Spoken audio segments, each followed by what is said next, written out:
एक छोटी सी कहानी से सीखें जीवन जीने की बहुत बड़ी सीख। टिड्डा और वैज्ञानिक की कहानी। एक बार एक वैज्ञानिक ने एक टिड्डे को अपनी आवाज़ पर छलांग मारना सिखाया। वैज्ञानिक तो वैज्ञानिक ठहरा, उन्हें तो एक्सपेरिमेंट करना अच्छा लगता है। इस वैज्ञानिक ने टिड्डे की छलांग पर एक्सपेरिमेंट किया। वैज्ञानिक ने उस टिड्डे को अपनी आवाज़ पर उसे छलांग मारना सिखा दिया। वैज्ञानिक ने उसकी एक टांग तोड़ दी और उसे छलांग मारने के लिए कहा। टिड्डे ने छलांग लगाई, लेकिन उसकी छलांग पहले से छोटी रही। फिर वैज्ञानिक ने उसकी दूसरी टांग तोड़ दी और उसे छलांग मारने के लिए कहा। फिर से टिड्डे की छलांग पहले से और ज़्यादा छोटी हो गई। फिर वैज्ञानिक ने तीसरा, फिर चौथा और एक एक करके उसके सारे पैर तोड़ दिए।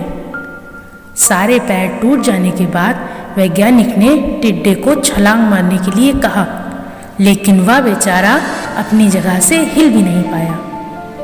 यह सब हो जाने के बाद वैज्ञानिक ने डायरी में उसका निष्कर्ष लिखा। पता है उसने क्या लिखा?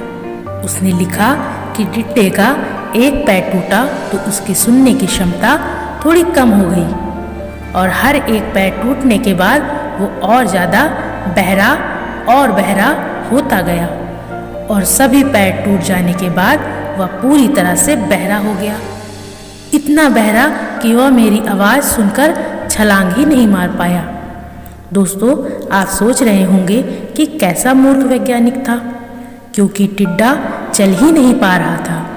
उसकी वजह उसकी टांगों का टूटना था, ना कि उसका बहरापन। लेकिन दोस्तों, एक बार सोच कर देखिए, क्या हम भी उसी वैज्ञानिक की तरह अक्सर मूर्ख नहीं बनते हैं?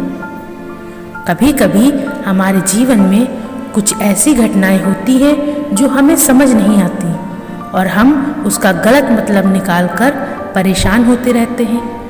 कभी कभी दिखता कुछ और है हमें, पर समझ में कुछ और आता है और वास्तव में होता कुछ और ही है। अगर हमें जीवन में पछताना नहीं है तो हमें चाहिए कि हर काम को समझबूझ से अच्छी तरह विचार करके ही करना चाहिए। किसी भी परिणाम या नतीजे पर पहुंचने से पहले हमें उसकी जांच करनी चाहिए कि कहीं हमसे कोई गलती तो नहीं हो रही है।